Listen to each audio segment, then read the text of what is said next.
Maranatha, Tuhan Yesus segera datang. Selamat pagi dari Sydney, Australia. Saya Wanda Dumais menemani Anda bersama dalam program Renungan Singkat bersama Wanda Dumais. Saudara yang dikasihi Tuhan, segala sesuatu yang Allah kerjakan dari kekal sampai kekal adalah untuk kemuliaan Allah. Kita harus melihat keseluruhan rencana Allah dalam bingkai ini, bahwa segala sesuatu atau di dalam segala sesuatu Allah dipermuliakan. Saudara, kalau engkau melihat hal ini atau mengenal hal ini atau memahami hal ini, maka engkau akan merasa lega dengan apa yang terjadi dalam hidup ini, bahwa di dalam segala sesuatu Allah harus dipermuliakan di dalam hidupmu. Karena itulah pekerjaan-pekerjaan Allah dari kekal sampai kekal untuk kemuliaan Allah.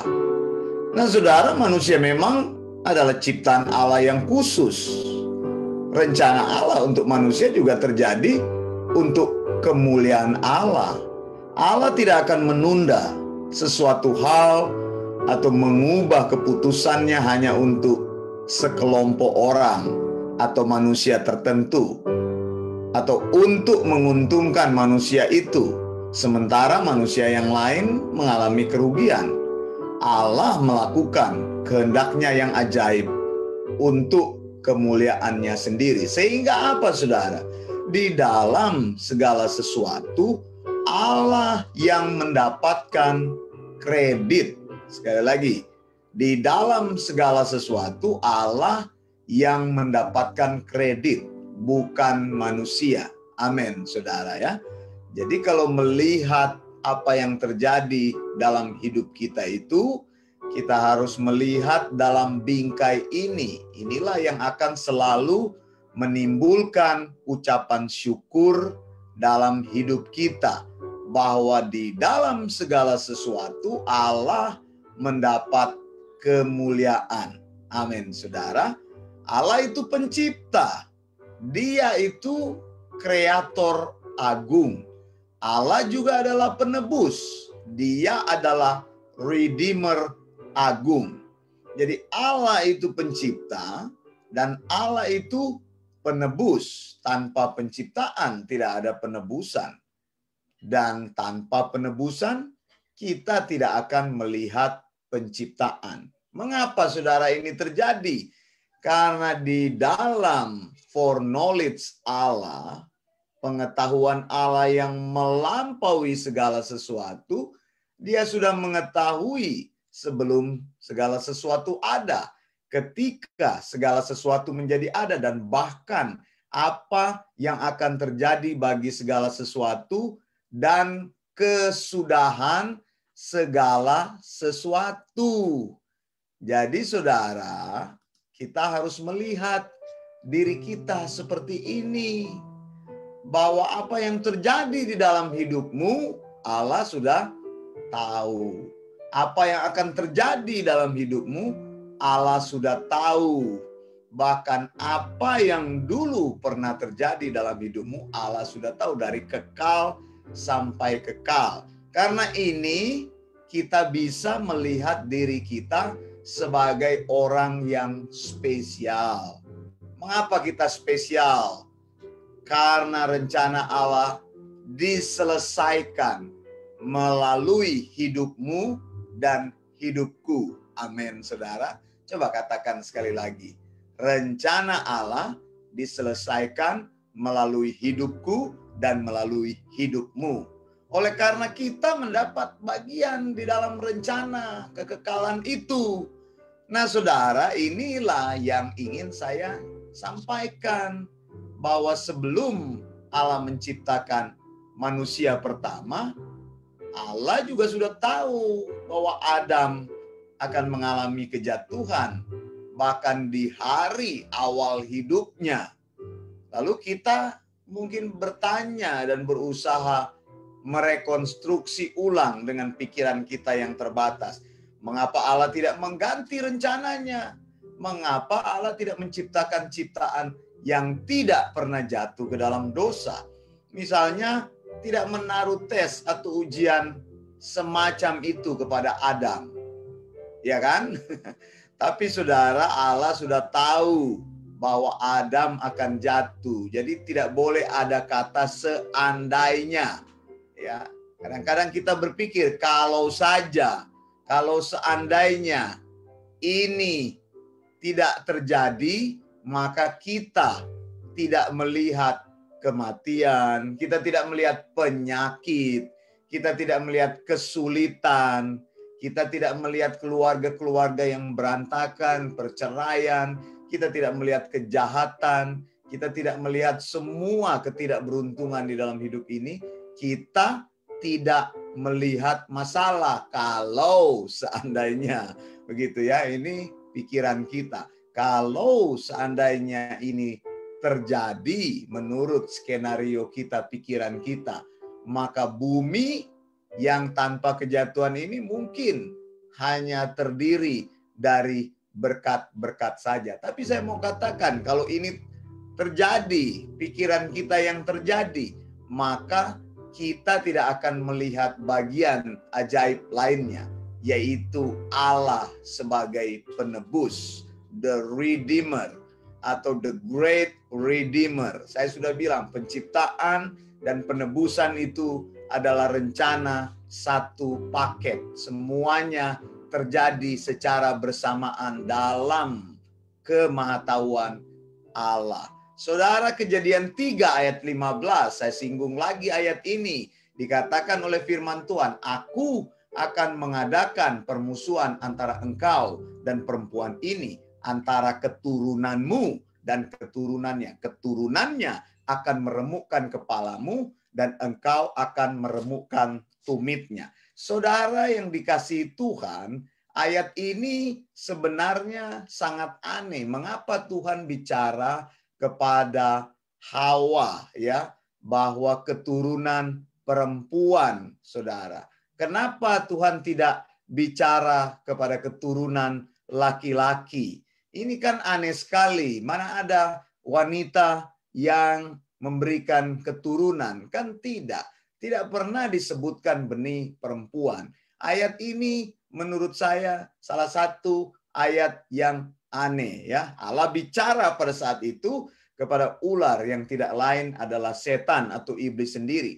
Allah bicara kepada perempuan dan keturunan perempuan. Nah, saya katakan tadi aneh, ya. Anehnya di mana tadi saya sudah singgung. Keturunan perempuan akan meremukkan kepala ular dan ular akan meremukkan tumit keturunan perempuan. Maka kita harus memahami ucapan Allah ini dengan sungguh-sungguh. Mengapa Allah bicara tentang perempuan dan keturunan perempuan?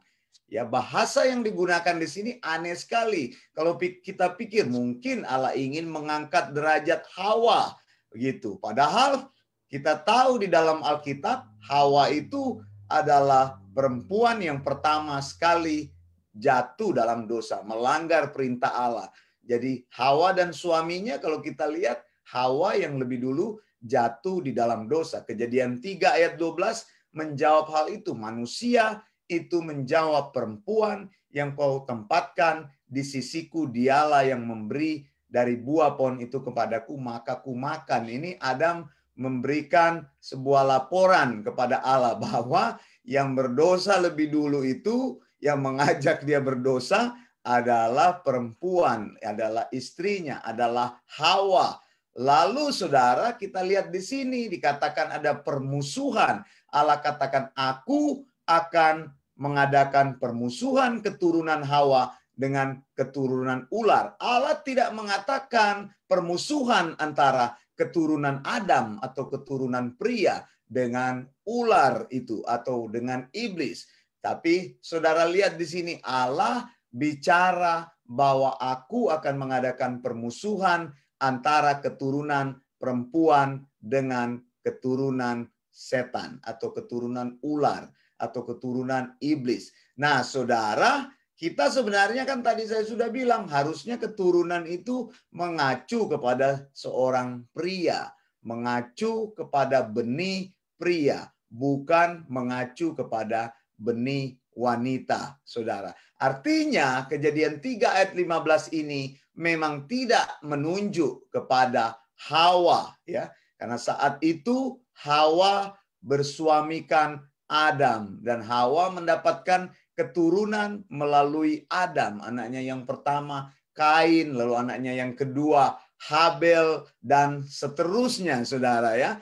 Lalu di sini kita lihat Alkitab katakan keturunan perempuan, berarti kata-kata ini tidak ditujukan kepada Hawa, tidak ditujukan saat itu juga. Kata-kata ini melintasi segala zaman. Saudara lihat bagaimana Allah menyatakan rencana penebusannya. Jadi bukan saat Hawa jatuh di dalam dosa, Hawa dan Adam jatuh dalam dosa, bahwa saat itu juga Allah merubah rencananya. Tidak, saudara.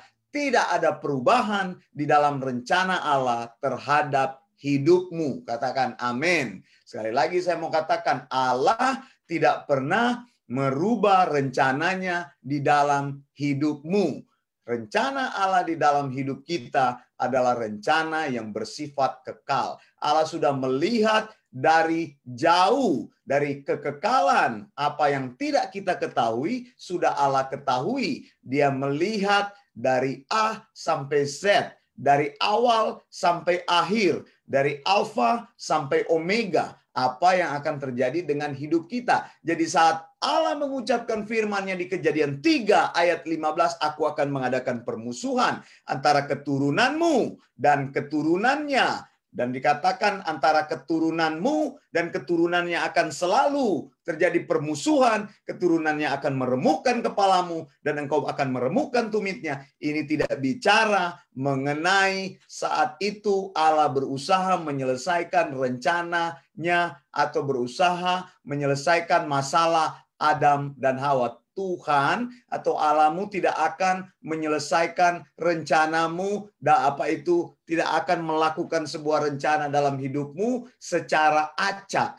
tidak akan menyelesaikan rencanamu, tidak akan mengatasi masalahmu pada saat masalahmu itu terjadi saat itu, tetapi di dalam kekekalan dia sudah merancangkan segala sesuatu yang teratur di dalam hidupmu, di dalam hidup kita. Kita tidak melihat keseluruhan rencana Allah itu. Kita tidak melihat rencana Allah dari A sampai Z di dalam hidup kita. Kita tidak maha tahu, tetapi Allah sudah melihat sebelumnya dan ingin melakukan kesempurnaan rencananya di dalam hidup kita. Jadi bukan karena Hawa jatuh dalam dosa, maka Allah merubah rencananya untuk melakukan rencana keselamatan. Tadi saya katakan rencana Allah itu adalah satu paket. Rencana penciptaan dan rencana penebusan. Jadi Allah sudah tahu, dan bukan karena Adam dan Hawa jatuh dalam dosa, maka Dia membuat rencana keselamatan di dalam hidup manusia. Saudara, saya mau sampaikan kepadamu pagi hari ini, saudara. Ingat baik-baik, saudara, bahwa Allah tidak membuat rencana yang gegabah di dalam hidupku, di dalam hidupmu. Allah tidak membuat segala rencana yang tiba-tiba di dalam hidup kita dan di dalam hidupmu, di dalam hidupku. Tetapi Allah selalu merancangkan rencananya dengan sempurna. Kita tidak melihatnya dari A sampai Z, dari awal sampai akhir. Tapi Allah sudah melihat itu secara keseluruhan. Dan Dialah yang melakukan rencana-rencana yang baik di dalam hidup kita. Jadi ini yang membuat kita akan selalu bersyukur kepada Allah. Bahwa Dia adalah Allah yang maha tahu. Dia membuat segala perencanaan yang rapi, yang komplit di dalam hidup kita. Dan tidak ada satu rencana Allah pun yang merupakan rencana yang salah, merupakan rencana kecelakaan. Kan Alkitab katakan Allah tidak pernah merancangkan rencana kecelakaan di dalam hidupmu. Maksudnya apa? Bukan Allah, ya kita tahu Allah tidak akan pernah, dia Allah yang baik. Mana ada rencana kecelakaan di dalam rencananya. Maksudnya tidak ada rencana yang tergesa-gesa, tidak ada rencana yang terjadi saat itu karena ingin mengganti segala sesuatu dalam hidupmu karena Allah menjadi kaget bahwa ada hal yang baru dalam hidupmu. Tidak, saudara. Tidak ada yang baru di dalam hidupnya. Dia adalah Allah yang kekal. Maksud saya dalam perencanaan Allah tidak ada hal-hal yang mengejutkan dia. Dia selalu melakukan rencana yang ajaib di dalam hidup kita. Dan itu semua sudah terjadi di dalam pengetahuannya. Apa yang terjadi dalam hidupmu adalah terjadi karena pengetahuannya. Apa yang terjadi dalam hidupmu terjadi dalam kontrol Allah. Saya Wanda Dumais dari Sydney, Australia. Saya mau mengucapkan Maranatha. Tuhan Yesus segera datang. Tuhan Yesus pasti datang. Tuhan Yesus akan datang. Salam dari Sydney. Blessings.